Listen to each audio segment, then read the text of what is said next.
आज बनाते हैं सेव टमाटर की सब्जी जिसे बनाना बहुत आसान है। खाने में बहुत ज़्यादा स्वादिष्ट लगते हैं, सभी को पसंद आएंगे। इसे बनाने के लिए 3-4 चम्मच तेल लेना है। इसमें आधी छोटी चम्मच जीरा, आधी छोटी चम्मच सरसों के दाने, थोड़ा सा हींग डालना है, एक लाल मिर्च, 2 मीडियम साइज का कटा हुआ प्याज डालना है। जब तक प्याज भून रहे हैं तब तक हमें 4 चम्मच फेंटी हुई दही लेना है। इसमें एक छोटी चम्मच धनिया पाउडर, आधी छोटी चम्मच हल्दी पाउडर, आधी छोटी चम्मच कश्मीरी लाल मिर्च पाउडर, आधी छोटी चम्मच जीरा पाउडर। इन सबको मिक्स कर लेना है। मसाले तैयार हो चुके हैं। प्याज को बीच बीच में चलाते रहना है।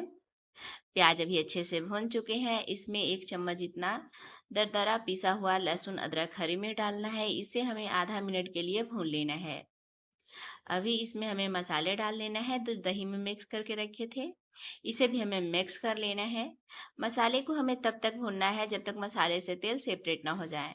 तो अभी आप देख सकते हैं मसाले से तेल सेपरेट हो चुके हैं, ये अच्छे से भून चुके हैं। अभी हमें इसमें डाल देना है एक बड़ा साइज का कद्दूकस किया हुआ टमाटर। इसमें हमें आधी छोटी चम्मच गरम मसाला पाउडर, स्वाद अनुसार नमक डालना है। सेव में भी नमक है तो बहुत ज़्यादा नमक नहीं डालना है। इसमें आधा चम्मच जितना हमें कसूरी मेथी को डाल देना है। इन सबको मिक्स कर लेना है। एक मीडियम साइज का कटा हुआ टमाटर डालना है।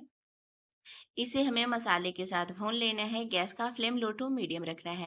अभी हमें इसमें डाल देना है थोड़ा सा चीनी। इसे ज़रूर डालिएगा, इससे स्वाद काफ़ी ज़्यादा बढ़ जाता है ग्रेवी का। अभी हमें इसे चला लेना है। इसे हमें तब तक भूनना है जब तक मसाले से तेल सेपरेट ना हो जाए। मसाले अच्छे से भुन चुके हैं। इसमें हमें गर्म पानी डालना है, लगभग 350 ml जितना। इसे चला लेना है और ग्रेवी को हमें मीडियम हीट पे 4 से 5 मिनट के लिए पकने देना है। अभी ग्रेवी को पकते हुए 5 मिनट हो चुके हैं। इसमें 1 कप जितना हमें सेव डाल देना है, इसे चला लेना है और 1 मिनट के लिए इसे हमें खुले में पका लेना है। एक हमें इसमें हरी मिर्च डाल देना है, थोड़ा सा कटा हुआ धनिया पत्ता। इसे मिक्स कर लेना है। तो देख सकते हैं सेव टमाटर की सब्जी बनकर तैयार है। इसे एक बार जरूर ट्राई कीजिएगा, सभी को पसंद आएंगे। Thank you for watching.